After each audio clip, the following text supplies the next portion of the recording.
अफवाह जब उड़ी कि हो सकता है लॉकडाउन लग जाए, तो लोगों ने जो है बगैर बताए हमारे पास, हमारे 8 आदमियों में से 6 आदमी तो हमको बगैर बताए ही हमने पगार दिया, उनको सारा इंतज़ाम किया आपके रहने का, खाने का सारा, और वो अचानक से सब चले गए।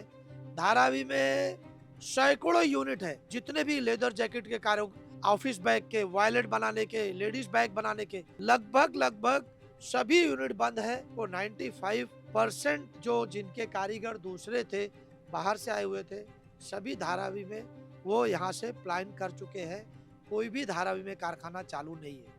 इसलिए लास्ट टाइम उन्हें कोई दिक्कत हुई थी लॉकडाउन में, इसलिए उन्होंने इस बार जैसे ही लॉकडाउन का नाम सुना तो वो लोग निकल गए।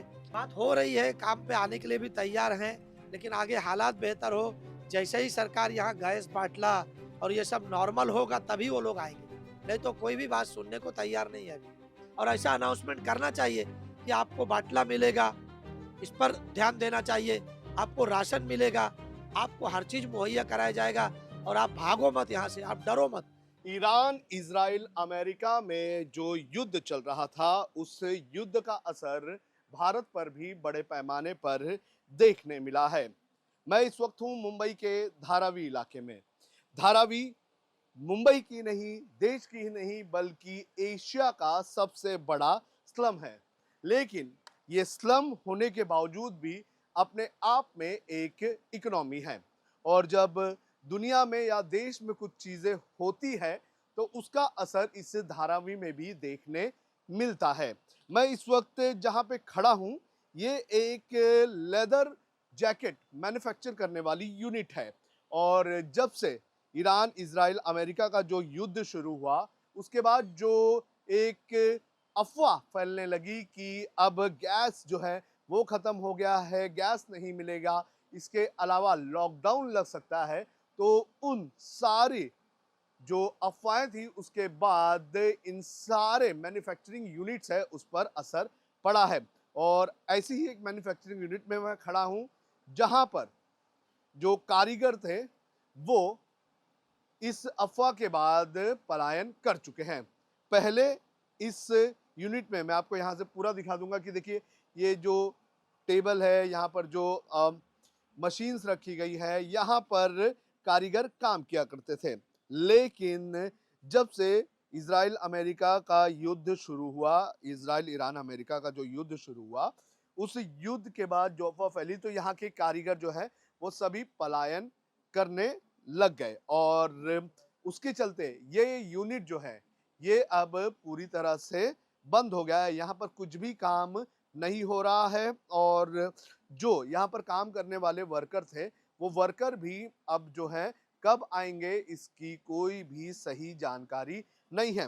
लोगों को इस बात का डर बैठ गया था कि लॉकडाउन लग जाएगा और पिछले बार के लॉकडाउन की तरह वो एक बार फिर से यहीं पर अटक सकते हैं, और इसी के चलते यहाँ के जो लोग हैं वो यहाँ से भाग गए हैं। ये यूनिट जो है ये लेदर मैन्युफैक्चरिंग, यानी कि लेदर के जो जैकेट्स हैं वो यहाँ पर बनाते हैं, और आप देख सकते हैं कि ये जैकेट जो बड़े बड़े शोरूम्स में हमें दिखते हैं, वो सारे जैकेट्स जो हैं वो यहाँ पर बनते थे। लेकिन जब से ये अफवाह हुई उसके बाद से ही यहाँ पर जो कारीगर थे वो भाग गए हैं। मेरे साथ इस यूनिट के जो ओनर हैं वो मेरे साथ हैं, उनसे बात करते हैं और जानने की कोशिश करते हैं कि जो उनके वर्कर थे उनका पलायन कैसे हुआ, कैसे वो भागे। खुर्शीद जी, ये बताइए कि क्या हुआ, आपके यहाँ पर कितने कारीगर हुआ करते थे, कैसे क्यों भाग गए लोग? यहाँ पे टोटल हमारे यहाँ 6 कारीगर थे, मास्टर थे, एक हेल्पर था, कुल मिला के सब 8 लोग काम करते थे, और काफ़ी अच्छा कुछ काम चल रहा था हमारा। लेकिन जैसे ही ये ईरान और अमेरिका का ये वार चालू हुआ, तो लोग जो है, पहले तो काम चालू था, चल रहा था, लेकिन वॉर होने की वजह से कुछ काम में, क्योंकि टूरिस्ट का भी आना थोड़ा कम होने लगा, तो थोड़ा काम स्लो हो रहा था, लेकिन कुछ एक्सपोर्ट का काम तो चल ही रहा था। लेकिन जैसे ही ये अफ़वाह उड़ने लगी कि ये लॉकडाउन हो सकता है, और सबसे बड़ा प्रॉब्लम जब यहाँ पे गैस बाटले का प्रॉब्लम होने लगा, तो जो खाना जो लोगों का आता है, बिस्सी बंद होने लगी, होटलें बंद होने लगी धारावी में, तो लोग डरे हुए थे। हम उनको समझाने की कोशिश कर रहे थे, लेकिन फिर अचानक से एक अफ़वाह जब उड़ी कि हो सकता है लॉकडाउन लग जाए, तो लोगों ने जो है बगैर बताए हमारे पास, हमारे 8 आदमियों में से 6 आदमी तो हमको बगैर बताए ही हमने पगार दिया, उनको सारा इंतज़ाम किया आपके रहने का, खाने का सारा, और वो अचानक से सब चले गए। बहुत सारा काम हमारा पेंडिंग है अभी भी रोज़ कंपनी से कॉल आता है। लेकिन अभी क्या आदमी नहीं है, और अब कुछ हालात भी अच्छे नहीं हो रहे अभी कि बेहतर हो तो उनको वापस किसी तरह कन्विंस करके बुलाया जाए। अब वो अगर बेहतर कुछ हालात होंगे तो उनसे रिक्वेस्ट करके बुलाया जाएगा, क्योंकि हमारे टोटल आदमी जो है सब बाहर से आते हैं। हमारे पूरे कारीगर बिहार से हैं। अब वो सब अपने-अपने घर चले गए हैं, कोई यहाँ नहीं है। अब आगे हालात बेहतर हो तो फिर से उनको बुलाया जाए। यहाँ पर मतलब सिर्फ एक ही यूनिट है या और भी यूनिट है? उधर भी मैंने ऐसे सुना सर। धारावी में सिर्फ मेरा ही नहीं, धारावी में सैकड़ों यूनिट है। जैकेट के जितने भी लेदर जैकेट के कारो, ऑफिस बैग के, वॉलेट बनाने के, लेडीज बैग बनाने के, लगभग सभी यूनिट बंद है। जो खुद से कारीगर है, जैसे मैं ओनर हूँ और मैं खुद कारीगर हूँ, तो वही यूनिट ऐसे हैं जो थोड़ा बहुत चालू है। नहीं तो आपको 95% जो जिनके कारीगर दूसरे थे, बाहर से आए हुए थे, सभी धारावी में वो यहाँ से पलायन कर चुके हैं। कोई भी धारावी में कारखाना चालू नहीं है। सभी कारखाने से कारीगर जा चुके हैं। अच्छा, ये जो आपके कारीगर थे वो आपसे बातचीत भी नहीं हुई और भाग गए, मीन्स नहीं, इतना क्या डर था उनके अंदर? वो लोग ऐसा सोचे कि लास्ट टाइम में ऐसा हुआ कि लास्ट टाइम लॉकडाउन लगने के टाइम हमने उनको रोक रखा था कि आपको कोई प्रॉब्लम नहीं हो गया। लेकिन कैसा है, हम लोग उनको खाना दे सकते हैं, लेकिन अगर वो लोग चाहेंगे कि भाई खाने के अलावा जो उनका परिवार गाँव में रहता है, उनके लिए भी तो इंतज़ाम नहीं हो पाता। इसलिए लास्ट टाइम उन्हें कोई दिक्कत हुई थी लॉकडाउन में, इसलिए उन्होंने इस बार जैसे ही लॉकडाउन का नाम सुना, तो वो लोग निकल गए, ताकि अपने, वो लोग बोलते हैं कि हम जाके अपने परिवार के साथ कम से कम गाँव में परिवार के साथ तो रहेंगे, तो कुछ भी हुआ तो परिवार के साथ रहेंगे। इसलिए वो लोग सब यहाँ से निकल गए। अभी अगर आपकी बात होती रहेगी उन लोगों से वापस आने के लिए, क्या कुछ बात हो रही है? बात हो रही है, काम पे आने के लिए भी तैयार हैं, लेकिन आगे हालात बेहतर हो, जैसे ही सरकार यहाँ गैस बाटला और ये सब नॉर्मल होगा तभी वो लोग आएँगे। नहीं तो कोई भी बात सुनने को तैयार नहीं है अभी। क्योंकि सभी बिस्सी बंद है, होटल बंद है अभी। 90% धारावी में बड़ी-बड़ी होटलें अभी भी बंद है। सभी बिस्सी बंद है, जो मेस से खाना आता है वो बंद है। क्योंकि कमर्शियल बाटला अभी तक शायद सरकार ने चालू नहीं किया, और जो रेसिडेंस बाटले पे लोग थोड़ा बहुत जो काम कर रहे थे बिस्सी वगैरह में, अपने घरों में खाना बना के अपना परिवार चलाने के लिए लोग 10 लोग 20 लोग का खाना बना के देते हैं। तो वहाँ पे सरकार ने क्या किया है, यहाँ पे सभी राशनिंग जो राशन के ऑफिस हैं, उनको ड्यूटी दिया है कि वो लोग रेसिडेंस बाटले को अगर कोई कमर्शियल में यूज़ कर रहा है, तो उसके ऊपर कार्रवाई हो रही है। तो सरकार अगर कमर्शियल बाटला बंद की थी, तो ये सरकार की ज़िम्मेदारी थी कि रोड पे जो लोग अपने परिवार चला रहे, ओड़ा पाव बना रहे, इडली डोसा बना रहे, तो उनको कम से कम उनका तो कुछ इंतज़ाम करके देती कि लोगों को नाश्ता तो मिलता। तो उसका भी सरकार ने इंतज़ाम नहीं किया।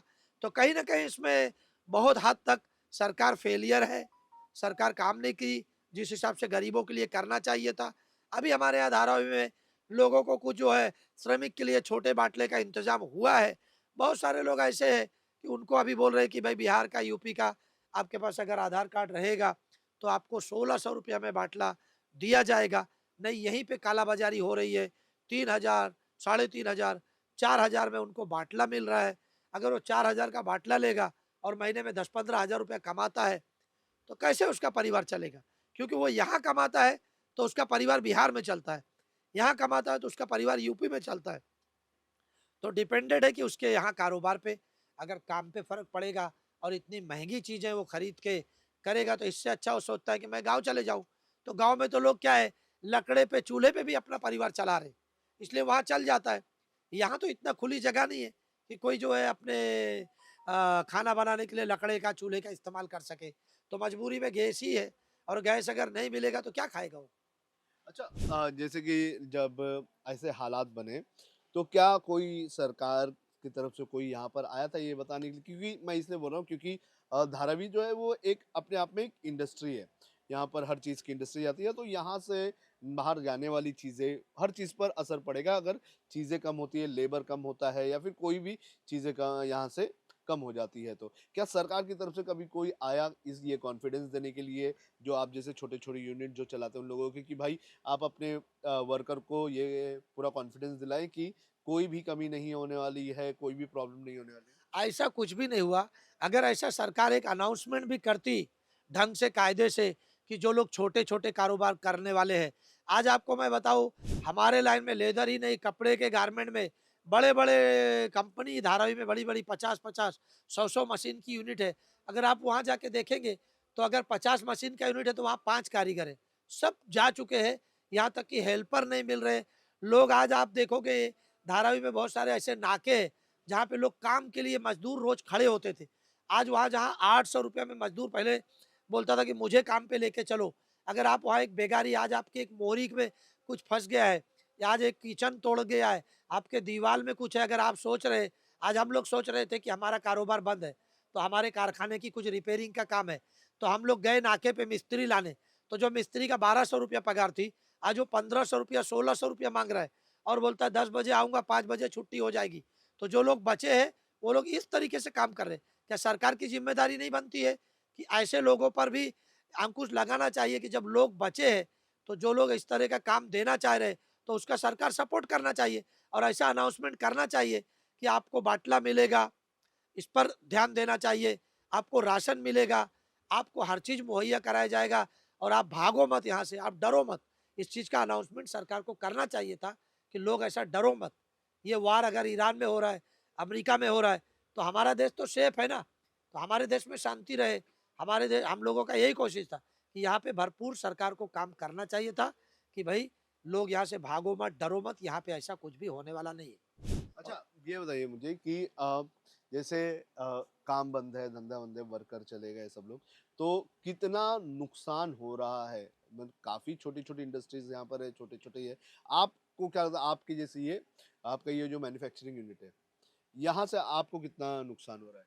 अभी मेरा खुद का बंद है, तो आप मेरे को 20,000 रुपया भी महीने का जगह का भाड़ा पकड़ लो, तो अभी 1 महीने से ज़्यादा हो गया बंद होके और आगे कब तक बंद रहेगा।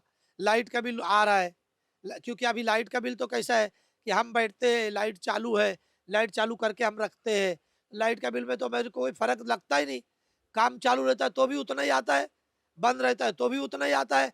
हम बीएसटी में जाके बोलते हैं कि ये क्यों हुआ, तो वो बोलते हैं हम उसको देखेंगे, आपका वो रीडिंग का फ़ोटो लेके आओ, उतना यूनिट कम चला है, उसमें कोई कमी होती नहीं।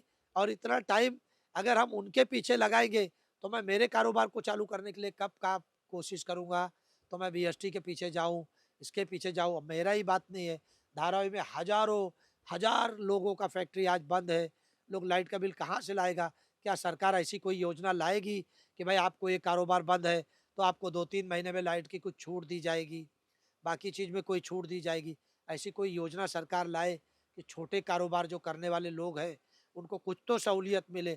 सरकार ने क्या किया है, per unit 5 kilo ration free कर दिया है और वो ऐसा राशन कि अगर आपको दिखाया जाए, तो धारावी में नहीं, मुंबई का कोई भी आदमी वो गेहूँ चावल खाएगा ही नहीं, उसकी रोटी आप खाओगे ही नहीं। वो चीज़ राशन पे फ्री किया है, तो उसको लोग कितने परसेंट लोग खाते हैं, वो कहाँ जाता है, उसको कोई समझ से परे है कि लोग, सरकार इस पर काम करना चाहिए, छोटे व्यवसाय लोगों पर ध्यान देना चाहिए। आज लोग रोड पे भाजी बेच रहे, हमारे यहाँ कार्रवाई हो रही है, लोगों को फुटपाथ पे काम नहीं करने दिया जा रहा है। हमारे यहाँ मेयर बने, वो हाथगाड़ी वाले पर कार्रवाई कर रहे, रोड जो भाजी बेच के अपना परिवार चलाता है उस पे कार्रवाई कर रहे। अरे आप ऐसे लोगों पे कार्रवाई कर रहे हो, जो लोग अपना परिवार चलाते हैं उससे। अब बड़े-बड़े लोग मज़ा कर रहे हैं, उस पे कोई कार्रवाई नहीं है।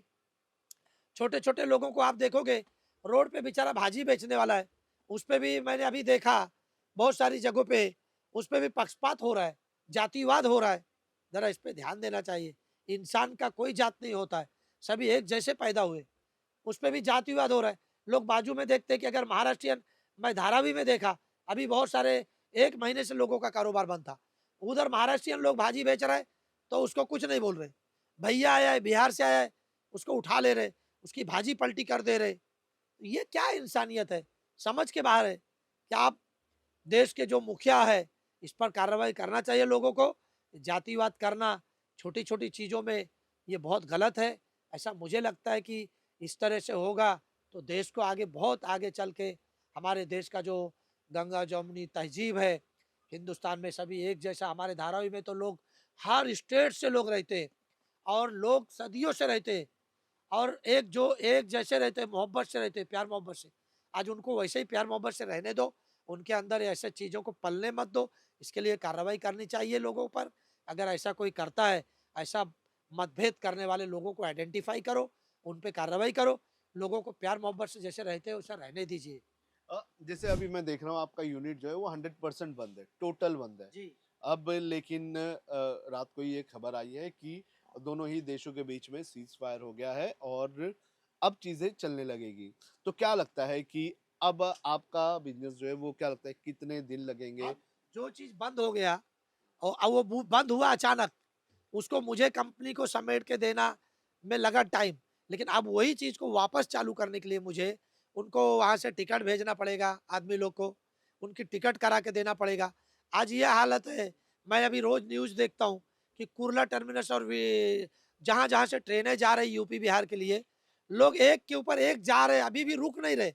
मैं सरकार से ये कहूँगा, उनको रोकने का कोई इंतज़ाम किया जाए कि जो लोग यहाँ से ज़बरदस्ती जा रहे हैं, डर से जा रहे हैं, उनको रोकने के लिए ऐसी कोई योजना चलाई जाए कि आप लोग भागो मत, रुको। कुछ लोग जो गए हैं, उनको आने का इंतज़ाम किया जाए ताकि फिर से मुंबई को रात-दिन जैसे 24 घंटा मुंबई में काम होता है, वो फिर से अपने रफ्तार पे चालू हो, ऐसी कोशिश करनी चाहिए। रोड पे काम करने वाले लोग, रोड पे ठेला लगाने वाले लोग, रोड पे भाजी बेचने वाले लोगों को भी ना सताया जाए ताकि वो जब नॉर्मल होंगे, तब लोगों को ऐसा मैसेज जाएगा कि नहीं सब कुछ नॉर्मल है, तो लोग पलट के आने की कोशिश करेंगे क्योंकि वहाँ रह के लोगों का घर चलने वाला नहीं है। इसलिए लोगों को मुंबई तो आना ही पड़ेगा, तो लोग जल्दी से जल्दी लौट के आएँगे और ये अपनी ट्रेन वापस से अपने रफ्तार में चालू हो जाएगी। बहुत-बहुत धन्यवाद बात करने के लिए। तो खुर्शीद जी मेरे साथ थे जिन्होंने बताया कि किस तरह से ये जो अफ़वाहें फैली थी इस वॉर के चलते, लोगों ने बड़े पैमाने पर ख़ास तौर पर जो लोग बाहर से आने वाले लोग थे और जो वर्कर क्लास के लोग हैं, उन लोगों के पलायन के बाद बड़े पैमाने पर इसी इंडस्ट्री नहीं बल्कि ये जैकेट मैन्युफैक्चर करते हैं, जैकेट ही इंडस्ट्री नहीं बल्कि धारावी में लगभग जितनी मैन्युफैक्चरिंग यूनिट्स है या फिर जो प्रोडक्ट्स बनाती है, उन सभी चीज़ों को बहुत ज़्यादा असर पड़ा है और अब इसे लाइन पर आने के लिए कहीं न कहीं कुछ समय और लगता है। वीडियो जर्नलिस्ट आदित्य के साथ सोनू कनौजिया, लोकमत हिंदी, मुंबई।